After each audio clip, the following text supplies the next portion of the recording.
192 বর্গ মিটার। এর দৈর্ঘ্য যদি 4 মিটার কমালে এবং প্রস্থ যদি 4 মিটার বাড়ায় তাহলে ক্ষেত্রফল কি থাকবে?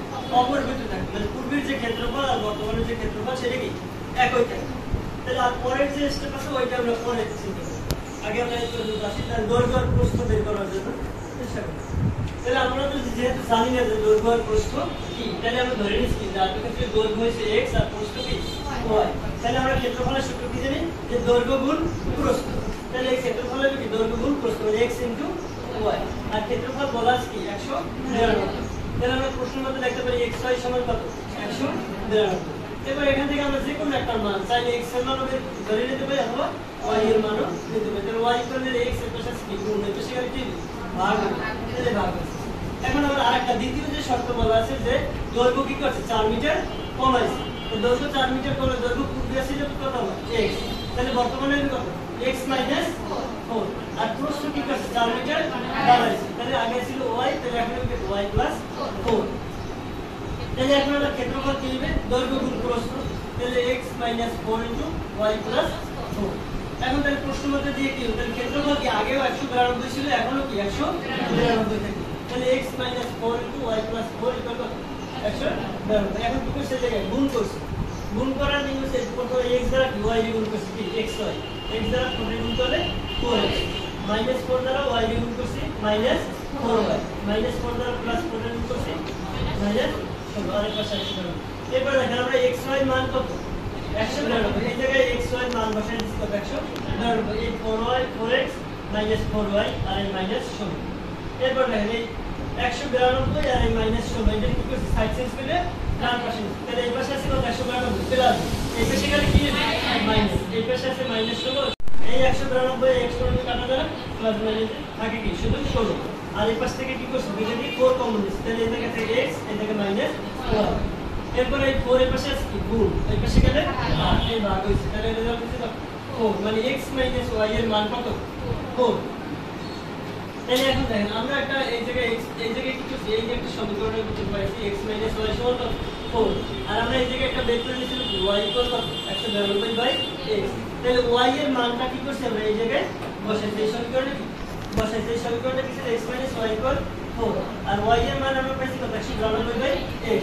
এইটা নিয়ম বা সিস্টেম কি? সিস্টেম হচ্ছে একটা সমীকরণের মান বের করতে হলে ওই সমীকরণে একটা মাত্র অজানা রাশি লাগে। কয়টা? একটা মাত্র। কিন্তু আমাদের এই জায়গায় আছে দুইটা, x - y = 4। তো আমরা কি করছি? এই জায়গায় y এর মান বসাই এই সমীকরণে এখন চলক নিয়ে গেছি সব কিছু x, মানে সব একটা। এখন এই সমীকরণে দেখেন এখন কয়টা অজানা রাশি? x একমাত্র অজানা রাশি। তাহলে আমরা মান বের করতে পারি। তারপরে এই জায়গায় কি করছি? লসাগু করছি। x লসাগু দিলে এই জায়গায় কি হয়? x² হয় আর -192। এরপর এই x আর গুণ করছি। এই x নিচে আছে ভাগ হয়ে সেখানে গুণ হচ্ছে 4x। আর এরপর এই 4x কি করছে? এই পাশে আছে কি মাইনাস প্লাস, তাহলে এই পাশে আছে মাইনাস। এবার মিডল টার্ম কি করতে হবে? এই গুণ করে বানাইতে কত? 192 আর যোগ দিয়ে দেবে 4। তাহলে 12 আর 16 গুণ করলে কত? 192। তাহলে এখন আমরা বলছিলাম যে 12 আর 16 যেটা হচ্ছে বড় কত? 16। তাহলে 16 এটা কি মাইনাস, এরপর -16 নিছি। তাহলে এখন আমার 12 কি দিতে হবে? প্লাস। তারপরে এই দুইটা থেকে কমন যায় x কমন থাকে x - 16। আর এখানে কমন যায় 12 কমন নিলে এই জায়গা থেকে x আর এই জায়গা থেকে 16। মিডল টার্ম করলে সবসময় মনে রাখবেন যে এই জায়গায় আপনার নেওয়া ভুল হয়েছে কিনা সেটা বুঝবেন। এই নিয়ে সেই নিয়ে যদি এই দুইটা মান মেলে তাহলে বুঝবেন মিডল টার্ম ঠিক আছে, আর যদি না মেলে তাহলে কি ভুল হয়েছে। আবার অনেক সময় অনেক মুখস্থ যে এই 16 হয়েছে x - 16 এই 16 লিখে মুখস্থ না, নিজে করবে তাহলে দেখবেন যে ভুল হইলে উপরে তাহলে বুঝতে। এবার এই দুইটা থেকে কমন যায় x - 16 আর এখানে থাকে এই x আর এই জায়গা প্লাস 1। এরপর এই জায়গায় লিখছি হয় x - 16 = 0 অথবা x + 0। এই জায়গায় এটা হয় অথবা লিখি। এই হয় অথবা কেন লেখা হয় জানেন? কারণ দুইটা সংখ্যার গুণফল কি হইছে? 0। দুটি সংখ্যার গুণফল কখন 0? তাদের মধ্যে যে কোনো একটা কি 0 হইলে তখন তাদের গুণফল কি হয়? 0 হয়। এইজন্য এই জায়গায় লেখা হয় এইটা সমান 0 হইলে অথবা এইটা সমান 0।